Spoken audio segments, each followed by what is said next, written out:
Folks, Bobo's here again.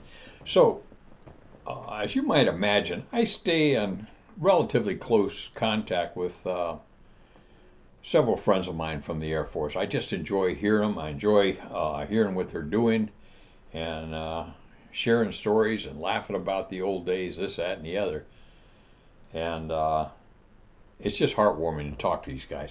So the other day, I called Rat and I said, "Hey, what's up?" He says, "I just finished my annual flight physical." I said, "You did?" I said, "How'd you do?" And he says, "Well," he said, "I did okay by and large." He said, "But the doctor got concerned over an item." And I said, "What was that?" And he said, "Well," he said, "after all the lab work came back, the lab work was fine, but," he said, "during the examination, he was a little bit concerned that I tend to have a little jaundice around my genitals." And I said, "Jaundice around your genitals? I've never heard of that." And he said, "Well, I hadn't either, but he had seen something he wasn't real happy with."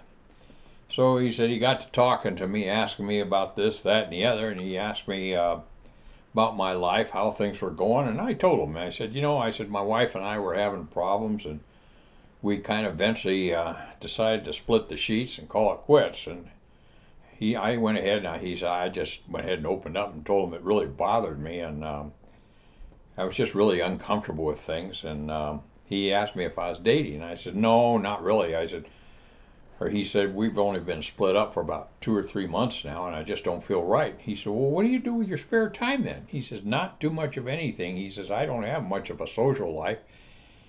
He says, "I just sit around, watch porn flicks, and eat Cheetos."